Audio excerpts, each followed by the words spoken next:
Hello प्यारे बच्चों, नवोदय की क्लास में आपका फिर स्वागत है। आज का जो हमारा टॉपिक होने वाला है वह है हमारा आयतन, और उसके बाद हम देखेंगे घन। तो सबसे पहले घन को पढ़ने से पहले हम आयतन के बारे में समझते हैं। देखिए बच्चों, आयतन होता क्या है। आयतन को इंग्लिश में हम वॉल्यूम बोलते हैं, ठीक है। आयतन को हम इंग्लिश में वॉल्यूम बोलते हैं। और आयतन होता क्या है इसको समझते हैं। देखिए, आयतन जो है किसी वस्तु द्वारा घिरे हुए स्थान को उस वस्तु का आयतन कहते हैं। इसका मतलब क्या हुआ, मान लिया मैंने एक बैट बनाया, ठीक है। ये बैट बनाने की कोशिश कर रहा हूँ मैं। ये जैसे मैंने बैट बनाया, ये हमारा बैट बन गया। अब ये जो बैट है हमारा, इसका जो स्थान होगा वही हमारा इस वस्तु का बैट का जो इस बैट का जो हमारा स्थान होगा वही हमारा क्या होगा, आयतन कहलाएगा। ये हिस्सा, इस तरीके से बैट ने जितना हिस्सा घेर रखा है ये इसका आयतन हुआ। तो समझ में आ गया होगा। अब आयतन में क्या क्या चीज़ें होनी चाहिए। तो आयतन जो है ज्ञात करने के लिए हमें क्या होना चाहिए, लंबाई, चौड़ाई और उसकी ऊंचाई, ऊंचाई या मोटाई। अब मान लिया मैंने एक मोबाइल बनाया ये। अब इसमें मेरे को इसकी लंबाई मालूम है, चौड़ाई मालूम है और इसकी मोटाई मालूम है। मोटाई या कितना वो ऊंचा है। अब इसमें ऊंचाई तो आएगी नहीं, मोटाई आएगी क्योंकि मोबाइल है। तो ये इसकी लंबाई हो गई, ये इसकी चौड़ाई हो गई। और जो बच्चों इसकी ये वाली जो लाइन आएगी इस तरीके से, ये इस मोबाइल की मोटाई हो जाएगी। इसको हम बोल सकते हैं ये कितना मोटा है। तो मोटे को हम हरे रंग से दर्शा देते हैं। तो देखिए, जो तीन कलर मैंने आपको बनाए हैं कौन कौन से, एक रेड, एक ब्लैक और एक ग्रीन, ये लंबाई, चौड़ाई और मोटाई है। तो इससे भी हम आयतन इसको ज्ञात कर सकते हैं, ठीक है। तो इसके आयतन को निकालने के लिए हमें तीन चीज़ों की बहुत ज़रूरी आवश्यकता होती है, जो कि हमें इससे ज्ञात होता है कि हमें उसकी लंबाई मालूम होनी चाहिए, चौड़ाई मालूम होनी चाहिए और उसकी मोटाई मालूम होनी चाहिए। अब इसको हमने लंबाई, चौड़ाई और ऊंचाई तो हमें मालूम है। अब इसका जो मापने का तो तरीका है, तो उसकी जो इकाई है वह हमारी किस में आनी चाहिए, मीटर या सेंटीमीटर का क्यूब में, ठीक है। मतलब अगर हम मीटर का क्यूब करेंगे तो उसे घन बोलेंगे, घन मीटर, और सेंटीमीटर करेंगे तो उसे घन सेंटीमीटर बोलेंगे। अब बच्चों देखिए, कई बच्चे कंफ्यूज करते हैं मीटर के ऊपर 3 क्यों लिखा है। वो इसलिए लिखा है क्योंकि जब मैं मीटर लिखूंगा बच्चों, तो मीटर कितनी बार लिखूंगा मैं, एक बार, गुणा, दो बार, गुणा, तीन बार। इस तरीके से मैं मीटर मीटर मीटर लिखूंगा। मैंने शॉर्ट में मी बना दिया है। तो ये जब मैं 3 बार लिखूंगा तो इसमें क्या होता है, जो गुणा जब हम करते हैं, ये मल्टीप्लाई जब करते हैं तो घातें एक दूसरे में जुड़ जाती हैं। तो हमारा कितनी बार आया मीटर, एक बार लिखा हुआ, दो बार, तीन बार। तो टोटल हमारा जब 3 बार आया है तो हम ऐसे लिख सकते हैं, 3 बार ना लिख करके मीटर की पावर 3, ठीक है। तो ये आयतन था, मैंने समझाने की कोशिश की। आई होप आपकी समझ में आया होगा। आगे अब हम घन घन की तरफ आ गए हैं। तो घन को इंग्लिश में बच्चों क्या बोलते हैं, हम घन को बोलते हैं क्यूब। क्यूब मतलब होता है घन, ठीक है। सबसे पहले हम घन को समझते हैं, फिर इसके एक दो सवाल देखेंगे, इसको फॉर्मूले देखेंगे, तब आपका ये क्लियर करेंगे कि घन होता क्या है। सबसे पहले देखो, घन एक ऐसी जो है हमारी त्रिआयामी, अब इसमें एक शब्द आया है त्रिआयामी, मतलब तीन जिसमें भुजाएं, सॉरी तीन जो है इसमें क्या हो, रेखाएं जैसे ये खिंची हुई होती हैं। ये तीन चीज़ें इसमें दी गई होती हैं। कौन कौन सी चीज़ें होती हैं वो, लंबाई, चौड़ाई और ऊंचाई। सबसे पहले आपको ये मालूम होना चाहिए कि त्रिआयामी है, तो वो हम उसको 3 डायमेंशनल बोलते हैं। हमें उसमें तीन चीज़ें दिखाई देती हैं, इसलिए उसे त्रिआयामी बोलते हैं। अब कौन कौन सी चीज़ें दिखाई दे रखी हैं, जैसे मैंने आपको आयतन में बताया था, तीन चीज़ें हमारी इसमें होती हैं। लंबाई, अब देखो आपको मैं दिखाता हूँ, ये जैसे लंबाई हो गई, ये चौड़ाई हो गई और ये इसकी मोटाई हो गई, तीन चीज़ें होती हैं। तो अब घन की जब हम बात करेंगे तो एक बात ध्यान रखना, इसमें बच्चों घन की जो भुजाएं होती हैं सब एक दूसरे से क्या होती हैं, बराबर होती हैं, मिली हुई होती हैं, समान होती हैं, ठीक है। जैसे ये 2 सेंटीमीटर है तो ये भी 2 होगा, ये भी 2 होगा और ये भी 2 होगा, ठीक है। अगर ये 3 सेंटीमीटर है तो ये भी 3, ये भी 3, ये भी 3, ये भी 3, पूरी जो घन की आकृति बनेगी वह हमारी क्या होगी, 3 सेंटीमीटर लंबाई जो भुजा होगी उसी के आधार पर पूरी हमारी आकृति बनी होगी। आप सबसे बढ़िया उदाहरण अपने आसपास में लूडो सब बच्चे खेलते होंगे, लूडो का पासा सबने देखा होगा। अगर आप किसी भी एंगल से उठाकर देखो उसमें 6 नंबर होते हैं, 1 से लेकर के 6 तक। प्रत्येक पासे के ऊपर आप देखोगे 1 2 3 4, तो उसकी जब आकृति देखोगे तो जितना बड़ा एक साइड में आपको लंबाई चौड़ाई उसकी मोटाई दिखेगी, उतना ही 2 नंबर के ऊपर आपको इस तरीके से लंबाई चौड़ाई और मोटाई दिखेगी। इसी तरीके से आपको 3 नंबर के ऊपर लंबाई चौड़ाई उसकी मोटाई दिखेगी। समझ में आ रहा है? तो इसको हम बोलते हैं घन। उसमें एक समान उसकी क्या होती है, भुजाओं की लंबाई चौड़ाई और ऊंचाई होती है। अब उसमें लंबाई चौड़ाई ऊंचाई की तो कोई ज़रूरत है नहीं, क्योंकि जब एक भुजा हमारी समान है तो हम बोल सकते हैं कि उसकी जो भुजा होती हैं सब क्या होती हैं, समान होती हैं। ठीक है, ये घन की पहचान है। अब आगे बढ़ते हैं। अब देखिए बच्चों, ज़रा ध्यान से देखिए। अब घन में मैं आपको एक चित्र बनाने की कोशिश कर रहा हूँ घन का। ये हमारा घन का चित्र है, मैंने छोटा सा एक प्रयास किया है। ये घन का हमारा चित्र है। अब ध्यान से सुनेंगे।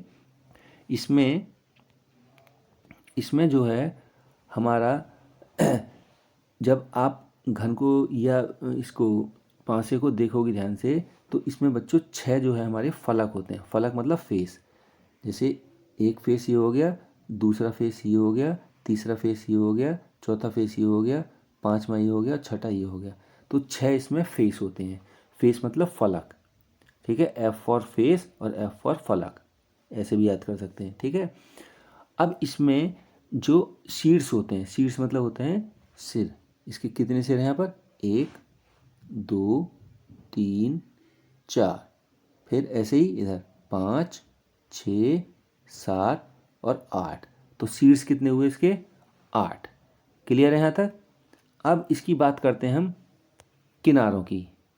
ठीक है, किनारे कितने होते हैं इसमें, यानी कि एज, इनको गिन लेते हैं। 1 2 3 4 5 6 7 8 9 10 11 और 12। ये हमारे 12 क्या होते हैं, किनारे होते हैं। ठीक है, तो इसको मिला करके हमारा एक क्या बनता है, घन तैयार होता है। यहाँ तक आई होप समझ में आ गया होगा। अब इसके कुछ फॉर्मूले हैं, आपको फॉर्मूले सीधे याद कर लेने हैं। नवोदय में इससे संबंधित कई बार प्रश्न पूछे गए हैं, तो इसके फॉर्मूले हम आपको समझाने की कोशिश करते हैं। सबसे पहले हमारा घन का आयतन। तो बच्चों घन का आयतन जो होता है, घन का आयतन होता है हमारा भुजा गुणा भुजा गुणा भुजा। तो इसको हमने 3 बार क्यों लिखा है, ये भी समझिए। हमने 2 बार क्यों नहीं लिखा या 1 बार क्यों नहीं लिखा? क्योंकि बच्चों मैंने आपको पहले ही बताया, जो हमारा घन है उसमें 3 चीज़ें मैंने आपको पहले बताया। कितनी चीज़ें बताई थी, 3। कौन कौन सी? लंबाई, चौड़ाई और इसकी मोटाई या ऊंचाई। ठीक है, ये 3 चीज़ें बताई थी ना मैंने अभी। तो ये 3 चीज़ें जब बच्चे होती हैं तो इसीलिए हम इसको 3 बार लिखते हैं, भुजा गुणा भुजा, और इससे हमारा सटीक उत्तर आता है। ठीक है, तो भुजा गुणा भुजा। अब इसको हम भुजा गुणा भुजा को हम एक बार में इस तरीके से भी लिख सकते हैं कि भुजा की घात 3। ठीक है, अब इस भुजा को हम मान लिया a मान लेते हैं, तो शॉर्ट में हम लिख सकते हैं a की पावर 3। समझ में आ गया यहाँ तक? ये घन का हमारा सूत्र हो गया। अब ऐसे ही घन का जो हमारा संपूर्ण पृष्ठ होता है, ठीक है, संपूर्ण पृष्ठ। अब संपूर्ण पृष्ठ क्या हुआ, ये भी समझ लेते हैं हम। देखिए बच्चों, संपूर्ण पृष्ठ जैसे मैंने आपको बताया, इसके फेस कितने होते हैं, भुजा फेस बताया था ना मैंने आपको। फलक कितने होते हैं, 6। ठीक है, तो 6 का हम अगर क्षेत्रफल निकाल लें, तो क्षेत्रफल निकालने का क्या तरीका था, जैसे मैंने इसका वर्ग का क्षेत्रफल निकालता हूँ, तो वर्ग का क्षेत्रफल क्या होता है हमारा, a²। ठीक है, अब हमारे a² तो ये इस एक भुजा का आएगा ना, हमारी फलक कितनी है, 6, तो 6 गुणा a², यानी कि 6a²। ये हमारा संपूर्ण पृष्ठ का क्या हो जाएगा, फॉर्मूला हो जाएगा। क्लियर है? यहाँ तक आई होप आपकी समझ में आ गया होगा। इसी प्रकार से बच्चों, जब हम इसमें घन का वक्र पृष्ठीय निकालेंगे, वक्र पृष्ठ, ठीक है, वक्र पृष्ठ जिसमें हमारी 4 भुजाएं होंगी, तो उसको हम बोल सकते हैं 4a स्क्वायर। ठीक है, अब ऐसे ही इसके और फॉर्मूले हैं। एक फॉर्मूला और इम्पोर्टेंट है जो है हमारा घन का विकर्ण। तो घन का विकर्ण का फॉर्मूला था a√3। ये आप याद कर लेंगे। इतने जब आप फॉर्मूले याद करेंगे, मैंने कौन कौन से बताए, घन का आयतन, घन का संपूर्ण पृष्ठ, घन का वक्र पृष्ठ और घन का विकर्ण। नवोदय में अभी तक जो प्रश्न पूछे गए हैं इन्हीं पर आधारित प्रश्न पूछे गए हैं। इसके अलावा और कोई सवाल आपसे नहीं पूछा गया है। ठीक है, बाकी अब एक एग्जाम्पल के द्वारा मैं आपको समझाने की कोशिश करता हूँ। इसमें सबसे पहले हमारा प्रश्न है कि एक घन के विकर्ण की लंबाई 4√3 है। देखिए क्या कह रहा है, घन के विकर्ण की लंबाई जो है 4√3 है।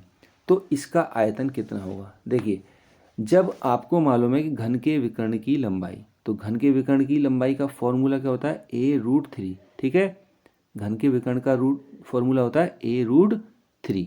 आपको ये पता पड़ गया, समझ में आ गया होगा यहाँ तक। अब क्या करेंगे, तो घन के विकर्ण का जो सूत्र है हम लिख देंगे, घन के विकर्ण की लंबाई बराबर a√3, ये लिख दिया। अब घन के विकर्ण की लंबाई कितनी है, 4√3, तो मैंने 4√3 घन के विकर्ण के नीचे यहाँ पर लिख दिया। अब आगे क्या करेंगे, इसके लिए यहाँ जब फॉर्मूला a√3 यहाँ लिख दिया। अब क्या करेंगे, देखो a को यहीं रखेंगे और एक a को यहीं पर रखेंगे और अंडर रूट को इधर लाएंगे। जब बच्चों मैंने आपको इससे पहले वाली वीडियो में बता रखा है, जब संख्या बराबर के इस साइड में होती है, मान लिया 1 नंबर ये है, 2 नंबर ये है, 1 नंबर की तरफ है संख्या और जब हम 2 की तरफ लेकर के जाते हैं तो हमारे चिन्ह भी बदल जाते हैं। जैसे ये a√3 है ना, तो इसमें a√3 में क्या हो रहा है, a×3। जब यहाँ पर कोई चिन्ह नहीं होता तो हम यहाँ पर इंटू का चिन्ह मान लेते हैं, या कि इंटू का चिन्ह इसमें क्या होता है, दिखाई नहीं देता। ठीक है, तो इसको हम a√3 मानते हैं। और जब ये गुणा का चिन्ह है, जब a इधर से एक संख्या की तरफ से दूसरी संख्या की तरफ इधर को आएगा तो हमारा ये किस में आ जाएगा, बट्टे में, यानी कि भाग के रूप में आ जाएगा। तो अंडर√3 में जब यहाँ लिख दूंगा तो अंडर√3 से अंदर अंडर√3 कट जाएगा, तो a बराबर हमारा उत्तर कितना प्राप्त हो गया, 4। a मतलब हो गया भुजा। तो हमें भुजा कितनी आ गई घन की एक भुजा आ गई हमारे पास 4। अब मैंने आपसे एक बात और कही थी वीडियो में। देखिए बच्चों, जो नवोदय की तैयारी कर रहे हैं हमारे बच्चे, वो नवोदय की क्लास ऑनलाइन में जा करके मेरी वीडियो को आप देख सकते हैं। उसमें एक एक चैप्टर वाइज आपको क्लियर किया गया है। मैंने आपको एक चीज़ बताई थी, जो बच्चे नवोदय की तैयारी कर रहे हैं वो 1 से लेकर के 10 तक के क्यूब रूट क्या होता है, जैसे a की पावर 3 है तो a करते हैं ना हम, तो ऐसे ही a का क्यूब क्या होगा, 1। 2 का क्यूब क्या होगा, 2 का क्यूब होगा 2 दूनी 4 दूनी 8। इस तरीके से आपको 1 से लेकर के 10 तक क्यूब रूट आने चाहिए। ऐसे ही स्क्वायर रूट में मैंने आपको बताया था 2 से लेकर के 25 तक स्क्वायर रूट आपको याद होने चाहिए। अब इसमें आपसे आ गया 4 का क्यूब। अब 4 का क्यूब क्यों, घन का आयतन का सूत्र क्या होता है, a का क्यूब a कितना है हमारा 4, तो 4 का क्यूब क्या हो जाएगा, 4 गुणा 4 गुणा 4, तो 4 गुणा 4 गुणा 4। अब इसमें आपको टाइम लगेगा, 4 चौके 16 चौके 64। अब जल्दबाजी में हम गलत भी कर सकते हैं। अगर हमें सीधे याद है 4 गुणा 4 ना करके हमें सीधे 4 का क्यूब मालूम है, तो 4 चौके 16 चौके 64, हम सीधे 64 उत्तर लिख करके इसमें अपना जो ऑप्शन होगा उसमें हम टिक कर देंगे। क्लियर है, तो ये आपका घन का आयतन निकालने का तरीका है। अब एक बात और याद रखेंगे, जब हमारे ये सेंटीमीटर में है तो इसका उत्तर जो आएगा वो उत्तर क्या आएगा, ध्यान से देखेंगे। अब देखिए 64 सेंटीमीटर, या तो हम ऐसे ऑप्शन में जो होगा की पावर 3 देखना है। ठीक है, अगर कहीं 2 लिखा होगा तो उत्तर गलत हो जाएगा। दूसरा ये हो सकता है 64 घन सेंटीमीटर। इस तरीके से भी हम उत्तर को लिख सकते हैं। क्लियर है, तो आई होप आपकी समझ में आया होगा। नेक्स्ट बढ़ते हैं क्वेश्चन नंबर 2। बहुत अच्छा सवाल है ये भी। इसमें मैंने क्या काम किया है, सारे इसमें ऑप्शन ले रखे हैं, जो आपके संपूर्ण पृष्ठ है, विकर्ण है और आयतन है, तीनों को आपने समावेश कर रखा है। तो देखिए बच्चों, एक घन की भुजा 8 सेंटीमीटर है। कितना है, 8 सेंटीमीटर दिखा रखा है ना, 8 सेंटीमीटर है। तो घन का आयतन, संपूर्ण पृष्ठ और विकर्ण ज्ञात करो। अब इस सवाल से क्या फ़ायदा होगा, आपके जो तीनों फॉर्मूले हैं तीनों यूज हो जाएंगे और अप्लाई कैसे करने ये भी आपकी समझ में आ जाएगा। तो शुरू करते हैं। देखिए घन का आयतन पूछा सबसे, तो घन का आयतन का सूत्र क्या होता है, a का क्यूब यानी कि a की पावर 3। तो हमारा घन का आयतन कितना दे रखा है 8, तो 8 गुणा 8। क्लियर है। अब जिस बच्चे को 8 का क्यूब आता है तो वो सीधे लिख देगा 512 घन सेंटीमीटर। अब जिसको नहीं आता है तो वो क्या करेगा, 8 अट्ठे 64 गुणा 8, अब इसका इसमें गुणा करेगा तो 512, तब उसका उत्तर आएगा। इसमें टाइम लगेगा, तो इसीलिए मैंने कहा था कि 1 से लेकर के कम से कम 10 तक, और जो बच्चा याद कर सकता है तो वो आगे भी याद कर सकता है। तो 8 का क्यूब कितना हो जाएगा, 8 का क्यूब हो जाएगा 512, तो इसका आंसर आ जाएगा बच्चों 512 घन सेंटीमीटर। क्लियर है। अब आगे बढ़ते हैं। दूसरा है इसमें घन का संपूर्ण पृष्ठ। तो संपूर्ण पृष्ठ होता है हमारा 6a²। अब 6a² क्या होता है, देखो संपूर्ण पृष्ठ, क्योंकि इसमें मैंने आपको बताया घन के कितने हमारे फलक होते हैं, कितने फेस होते हैं, 6, तो 6a², तो 6a²।